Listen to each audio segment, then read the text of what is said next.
Hello, my dear friend. Welcome to VUS Learning English Podcast. My name is Anna, and I am so happy you are here with me today. Today, we are going to talk about something very interesting. We will talk about reading, and we will talk about remembering what you read. It is a very important topic for all learners. Thank you for spending your time with me. It means so much. If you enjoy our podcast, please think about following or subscribing. When you do that, you help our podcast grow. It helps us find more wonderful learners just like you. I'm always curious about you. Where are you listening from today? Are you in Japan, Brazil, India, Canada, or somewhere else in our beautiful world? Please tell me in the comments. I love to know where my friends are. Okay, are you ready? Let's begin. Have you ever had this feeling? You read a wonderful book. You finished the last page. You feel happy. You feel inspired. You feel so smart.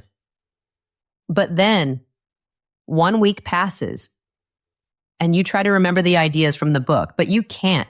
You can barely remember one big idea. This feeling is not good, is it? It can make you feel sad or upset, but I want to tell you a secret. It is not your fault. That's right, it is not your fault.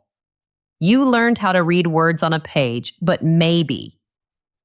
No one ever taught you how to remember the ideas. There is a secret to remembering what you learn.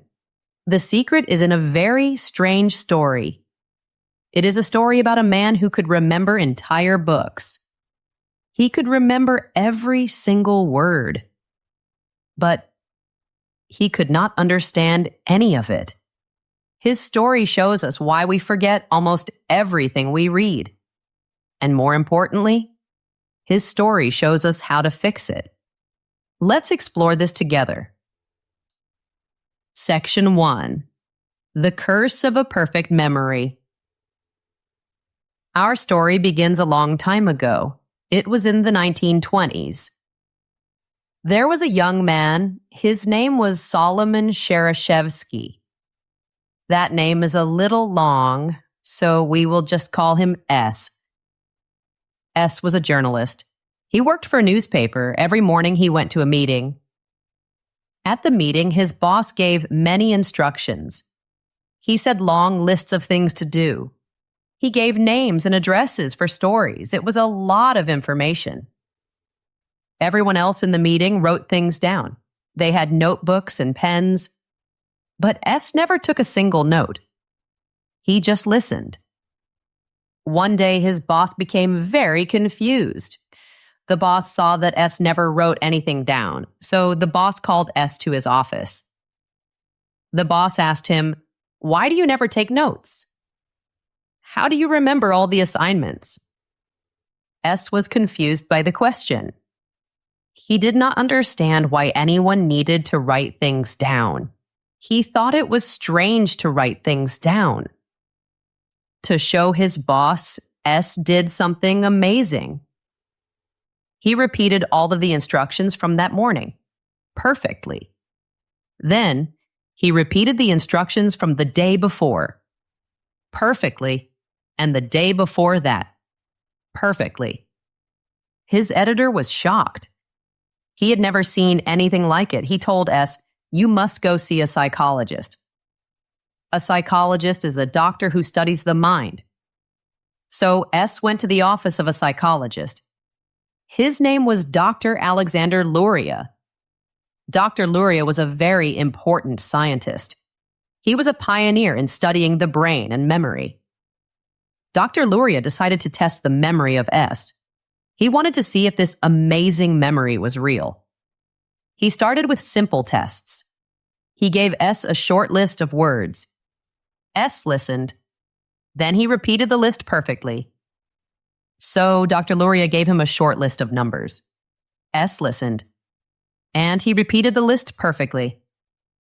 Dr. Luria was surprised. So he made the lists longer. and longer, and longer. S remembered them all, flawlessly. Then Dr. Luria made the lists more complex. He used huge grids with 70 digits. Imagine a big square with 70 numbers inside. S looked at it for a few minutes, and then he could say all 70 numbers. He could say them forwards, and he could say them backwards. Dr. Luria gave him complex science formulas. S remembered them. Dr. Luria read him entire poems. The poems were in languages S did not know. S remembered every word. But here is the most amazing part. Many years passed. 16 years later, Dr. Luria met S again. For fun, he asked S a question. He said, S, do you remember that big grid of numbers from 16 years ago? S closed his eyes for a moment. And then he recited the exact 70-digit grid, the one he had seen one time, 16 years before. He even remembered what Dr. Luria was wearing that day. And he remembered what they were talking about. Dr. Luria had to admit it. He could find no limit to the memory of S. It was a perfect memory. How was this possible? How could one person remember so much? S had a very, very rare condition. The name of the condition is synesthesia. That is a big word. Synesthesia. But the idea is simple. It means that all of his senses were connected. They were cross-wired in his brain. For you and me, a sound is just a sound. But for S, a sound was much more. A sound also created a color in his mind. And it created a taste on his tongue. And it created a feeling on his skin. Imagine this. Imagine you hear a small bell ring. For S, that bell sound might make him see a white, round object. It might make him feel a rough rope in his hands. And it might make him taste salt water, like the ocean. All of his senses worked together all the time. Numbers were not just numbers for him. Numbers were like people with personalities.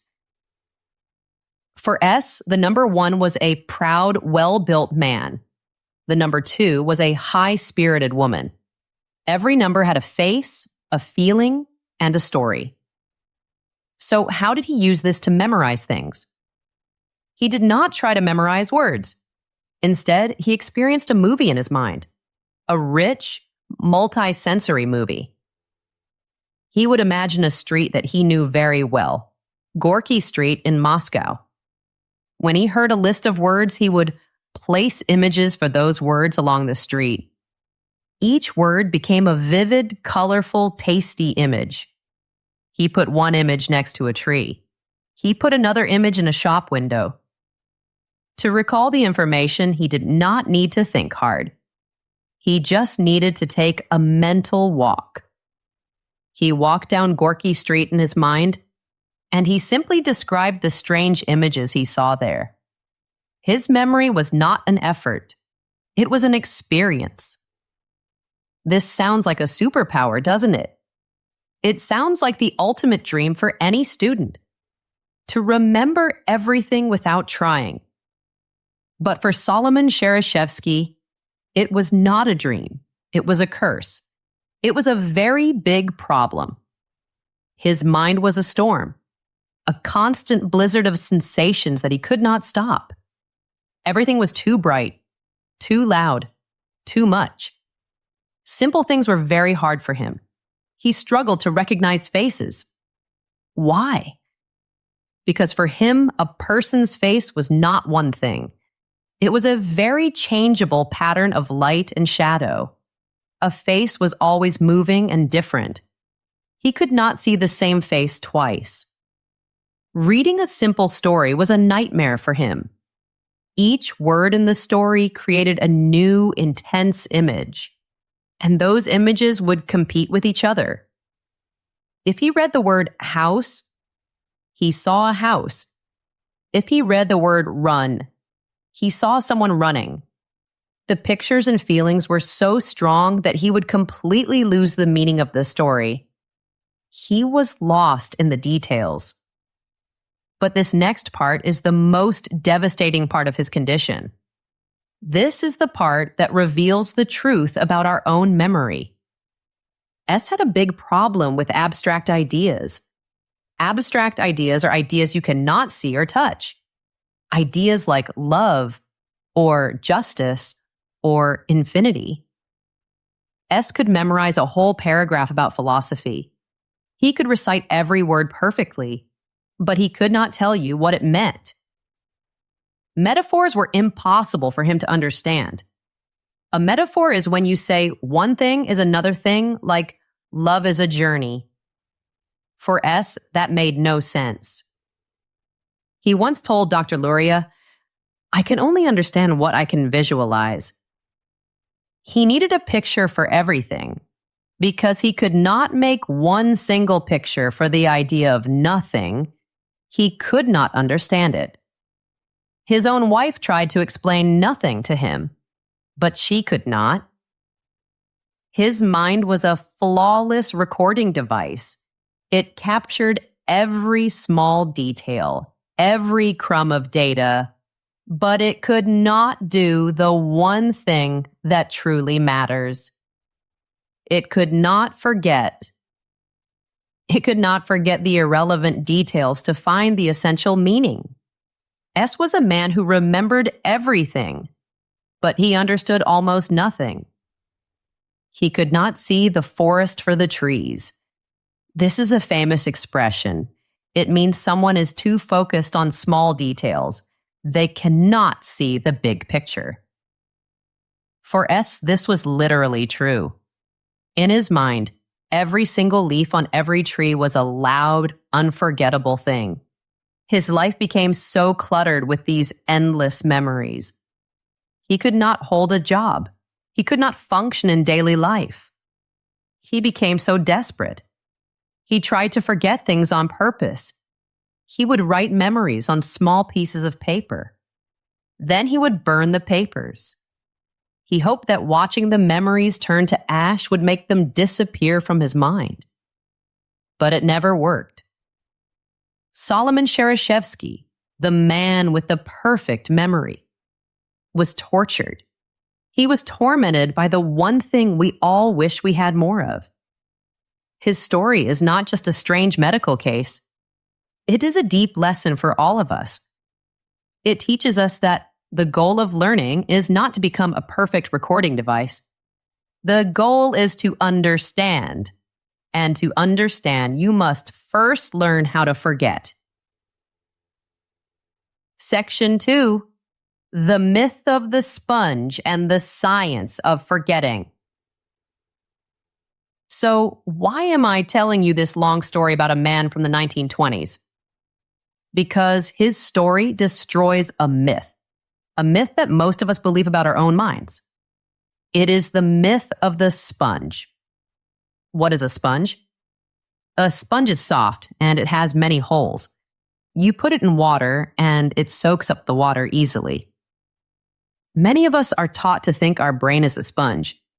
We think it should just passively soak up information. You read a chapter in a book. The knowledge should just stick. It should just stay in your brain. And when it doesn't stick, you blame yourself. You feel bad. You think, I must have a bad memory. But the story of S shows us the truth. A brain that holds onto everything is a broken brain. It is not a healthy brain. The problem is not that you forget. The problem is how you are trying to remember. You are not a sponge. I want you to imagine something different. You are a sculptor. What does a sculptor do? A sculptor starts with a big block of stone. The stone is rough and has no shape. The sculptor's job is not to add more stone. The sculptor's job is to chisel away the stone that is not needed, to remove the irrelevant parts. And when the extra stone is gone, a beautiful sculpture is revealed. a beautiful statue is waiting inside. Your job is not to absorb everything. Your job is to chisel away the irrelevant information. Your job is to reveal the beautiful sculpture of understanding that is hidden inside. Forgetting is not a failure of your memory. Forgetting is a critical, intentional feature of your brain. It is a tool. This is not just a nice idea, it is a scientific fact. A long, long time ago, in the late 19th century, there was a psychologist named Hermann Ebbinghaus. He was obsessed with this exact problem. He wanted to measure with science how fast we forget things. So he did an experiment on himself. He created hundreds of nonsense syllables. These were three-letter words that had no meaning. Words like zoff or leq or gook. He used nonsense words so his past knowledge would not help him. Then he memorized long lists of these words, and he tested himself. He tested his memory after a few minutes, after a few hours, after a few days, and after a few weeks. What he discovered is one of the most famous ideas in psychology. It is called the forgetting curve. The forgetting curve is very scary. It is shockingly steep. It goes down very, very fast. Ebbinghaus found that if you do not actively try to remember what you learn, you forget a huge amount of it almost immediately. Within just 1 hour, you can lose over half of the new information, more than 50%. Gone. After 24 hours, that can go up to 70%. And after a month, you might only retain about 10% of what you originally read. 90% is gone. Think about the last nonfiction book you read. Maybe you spent 10 hours reading it. If a month has passed since you finished it, Ebbinghaus's research says you probably have about 1 hour's worth of knowledge from that book. The other 9 hours just vanished. They disappeared. This is why you have that frustrating experience. The experience of knowing you read a book, but being unable to explain its main arguments. You have the feeling, but not the information. The forgetting curve happens because of how we usually read. We read passively. What is passive reading? We open the book. Our eyes scan the words on the page, and we just hope for the best. We hope the information will magically stick in our brains. We might highlight a sentence or we might underline a few words, but mostly we are spectators. We are watching a movie. We are not participating. This creates a dangerous trap. The trap is called the illusion of familiarity. As you read, and especially as you reread, your brain recognizes the words. It sees the sentences and thinks, "Oh, I've seen this before." This feeling of familiarity is comfortable. It feels good. And your brain makes a mistake. It mistakes that comfortable feeling of recognition for real knowledge. You think, yes, I know this. But what you really mean is, yes, I've seen this before. Recognition is not recall. They are very different. Recognizing an idea when it is in front of you on the page is easy. Recalling that same idea from scratch, from your own mind, with no cues, that is hard work. And life does not test recognition. An exam does not test recognition. A job interview does not test recognition. An important conversation does not test recognition. Life tests recall. Passive reading only trains you for the easy part. It leaves you unprepared for the moments that truly matter. This is where the story of S becomes so clear. His synesthesia forced him to be a passive consumer of information. He was not able to engage with ideas. He was just flooded with sensory data. He was the ultimate passive reader, drowning in a sea of details he could not filter. So, if passive reading and the forgetting curve are the villains of our story, what is the hero? The hero is a concept called active recall. Active recall is the complete opposite of passive reading, instead of just letting information flow into your brain. You force your brain to pull information out. Here is an analogy. It's the difference between watching someone else lift heavy weights at the gym and actually lifting the weights yourself. Reading a sentence over and over is like watching someone else exercise. Forcing yourself to close the book and explain that sentence in your own words. That is lifting the weight. That is the real work. That is what makes you stronger. The research on this is very clear and very powerful. Many studies show that students who use active recall do much better. They can retain over 50 to 80% of the material they study. But students who use passive methods like rereading their notes, they only retain about 10 to 20%. The difference is huge. Why does active recall work so well? Because every time you struggle to retrieve a piece of information, when you have that feeling of, oh, what was it? It's on the tip of my tongue. That struggle is a powerful signal to your brain. The signal says, this is important. Pay attention. Do not forget this. That feeling of difficulty is what builds and strengthens the neural pathways in your brain. It is like building a road. The more you use the road, the wider and stronger it gets. The discomfort of trying to remember is the very thing that makes memories stick. We have been told that learning should feel easy, that if it's easy, it's good.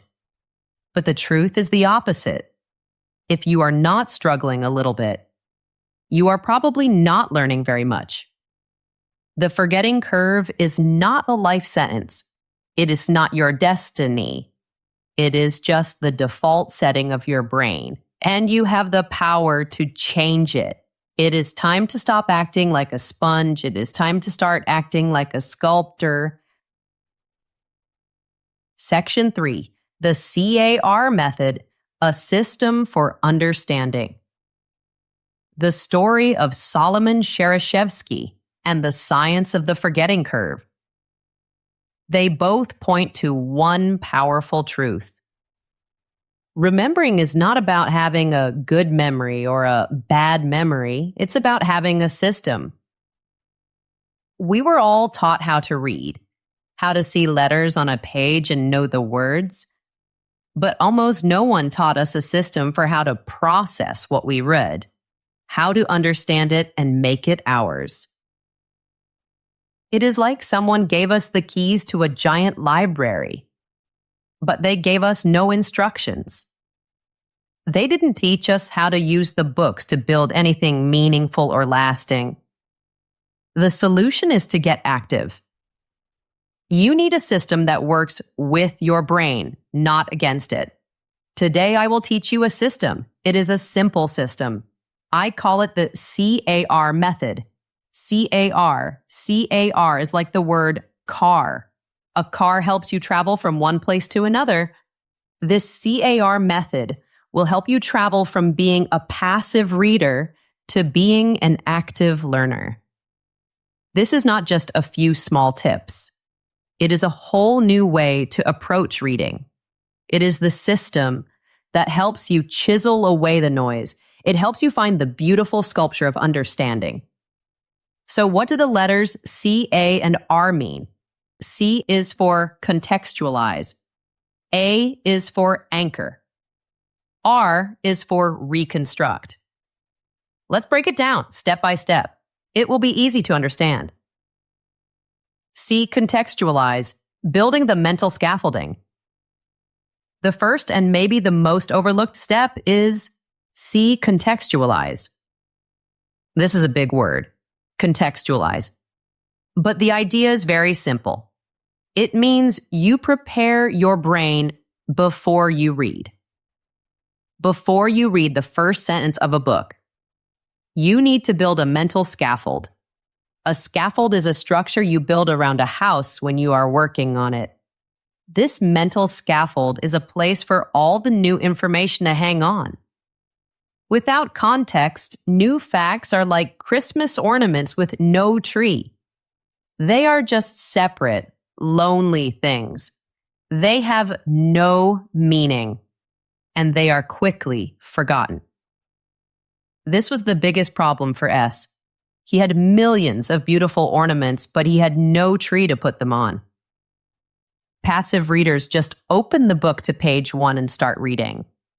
Active readers are different. Active readers know that the work you do before you read is just as important as the reading itself. Contextualizing is about asking why. Before you ask what, here's how you do it. First, know your purpose. Ask yourself, why am I reading this book? What specific question do I want to answer with this book? Don't just say, I want to learn about marketing. That is too general. Get specific. For example, say, I want to understand 3 new ways to use social media for my small business. That specific purpose becomes your filter. It is like putting on special glasses.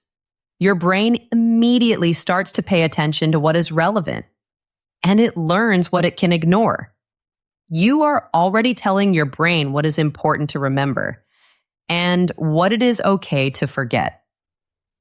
Second, create a mental map of the book. Never start a book blind. Spend just 5 or 10 minutes doing some reconnaissance. That means exploring before you enter. Here is your 5-minute map-making plan. 1. Read the title, the subtitle, and the description on the back cover. This is the author's main argument in a nutshell. It's the big idea. 2. Study the table of contents. This is the architectural blueprint for the entire book. It shows you the structure. It shows you the whole journey before you take the first step. 3. Read the introduction and the conclusion. This is a powerful secret. The introduction tells you what the author is going to say. The conclusion tells you what the author thinks they said. You get the frame of the puzzle right from the start. And 4, skim the chapter headings, subheadings, and look at any bolded words or charts. You are not reading for details here. You are just getting a feel for the landscape. You are just getting the lay of the land. This previewing might feel like it is slowing you down, but I promise you, it is a massive accelerator. It makes you learn faster. By building this mental map, you are priming your brain. You are getting it ready. Later, when you are in chapter 7 and you read a specific story, your brain doesn't see it as a random fact. Your brain says, I know where this fits. This is an example of that main argument I read about in the introduction. You have created the hooks. You have built the scaffold. Now, the information has a place to stick. A. Anchor, connecting the new to the old. Once you have your mental scaffold, the next step is to anchor. What is an anchor? An anchor is a heavy object on a ship. It goes down into the water and holds the ship in one place. In our C.A.R. method, an anchor is something that connects new information to what you already know. Your brain does not work like a computer hard drive. It does not save information in separate files. Instead, your brain is a massive interconnected web of ideas. A new memory is not a new file. A new memory is a new connection between ideas that are already in the web.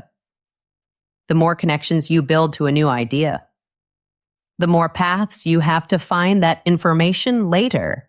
It becomes easier and easier to remember. This is what S could not do with meaning.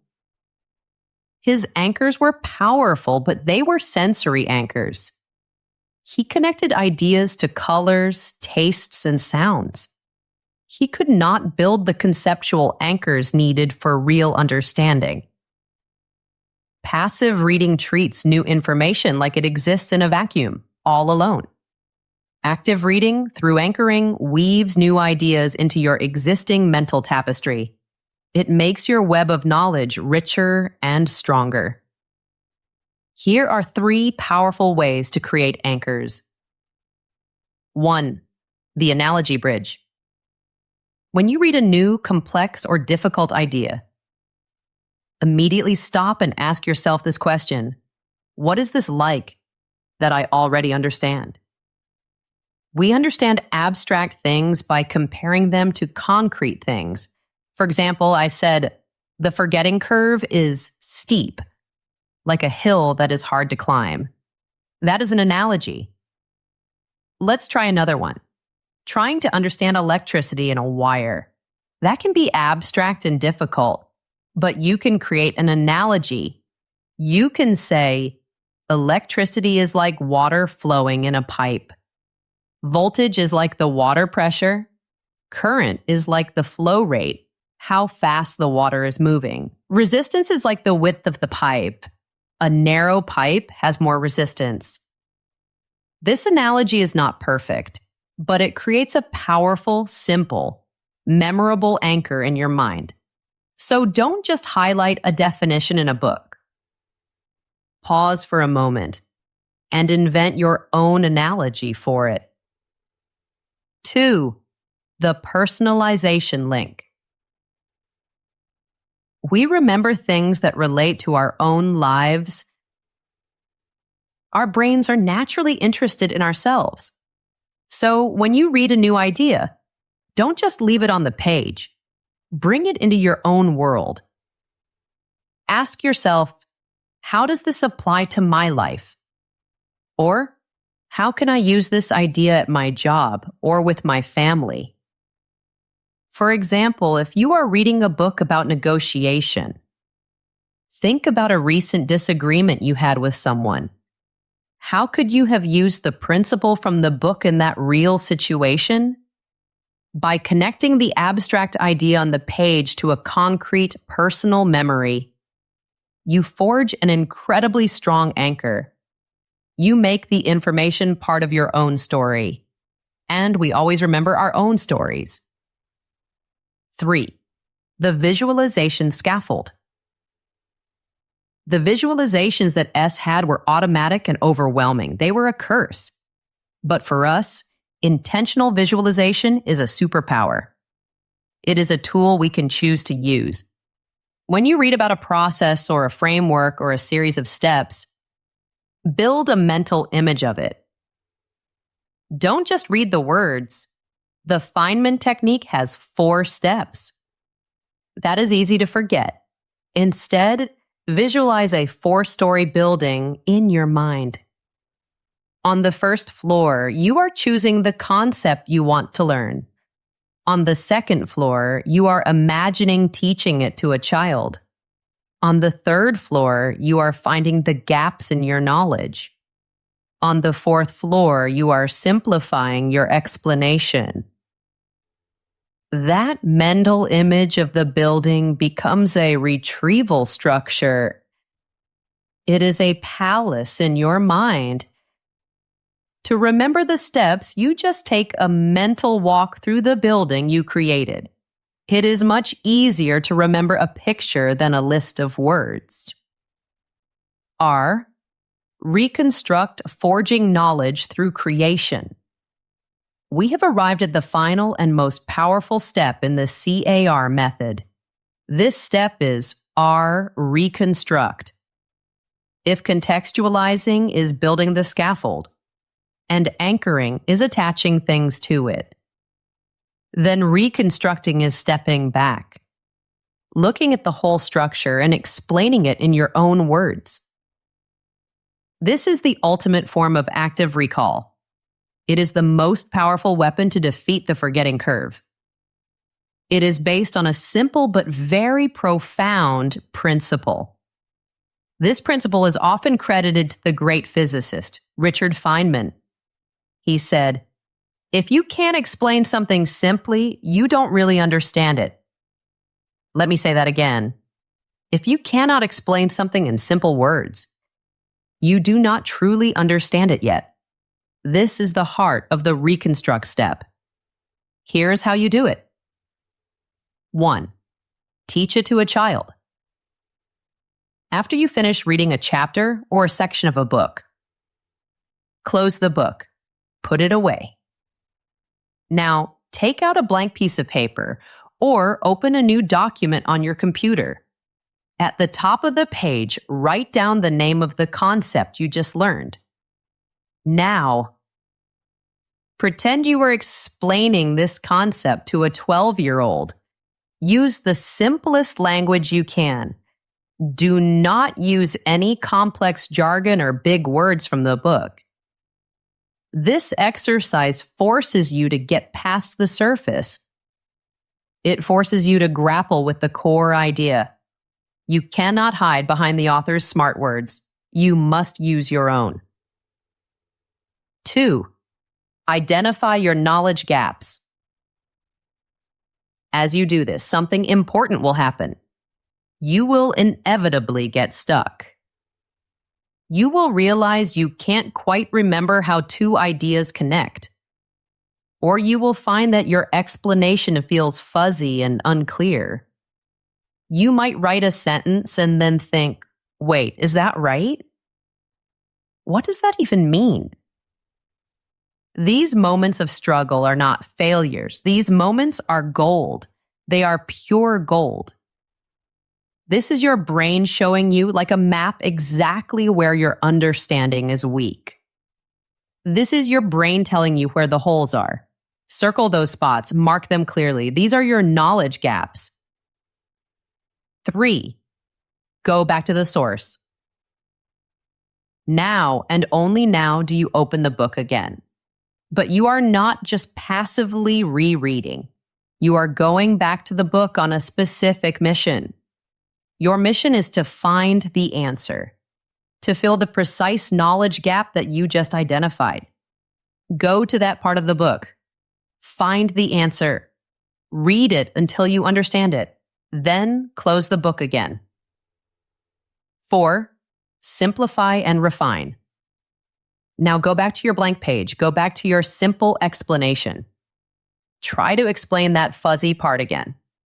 Can you make it even simpler now? Can you create a new analogy for it? Repeat this process of explaining, getting stuck, and reviewing. Do it until your explanation is clear, simple, and intuitive. At that point, you have done something magical. You haven't just memorized information. You own it. It is a part of you now. Reconstruction is the most effortful part of this system. It requires the most energy, but it is also the most rewarding. It transforms you. It changes you from a consumer of information into a creator of knowledge. We started today with the tragic story of Solomon Shereshevsky, the man who remembered everything but understood almost nothing. His life reveals a strange and counterintuitive truth. A perfect verbatim memory is not a gift. It is a curse. True learning. The kind of learning that empowers you and changes how you see the world. It isn't about piling up facts like stones. It's about the selective, meaningful construction of knowledge. It is about being a sculptor. And being a sculptor requires us to forget. It requires us to let go of the trivial and distracting details, so we can grasp what is truly essential. For years, you have probably thought your memory is a leaky bucket. You have been frustrated by the forgetting curve. You have felt bad when you can't remember what you read. But what we have seen today is that this forgetting is not a design flaw. It is a feature. Your brain is not trying to sabotage you. Your brain is protecting you. It is protecting you from the fate that S had.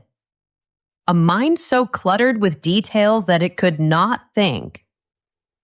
The problem has never been your memory. The problem has been your method.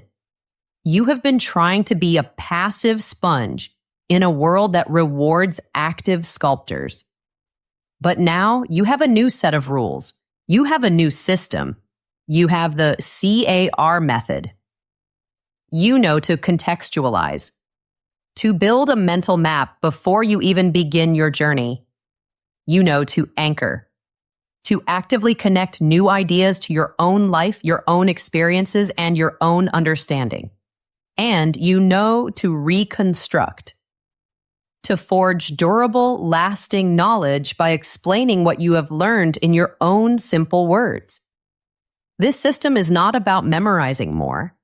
It is about understanding better. The goal is not to have a mind like an encyclopedia full of isolated facts. The goal is to have a mind like a compass that can help you navigate the world with a deep understanding of the principles that matter. Solomon Shereshevsky had no choice. He was a passive observer of his own overwhelming memory. He was trapped. You are different. You have a choice.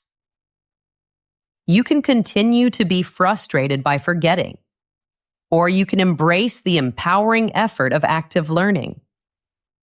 You can stop blaming your memory, and you can start using your system.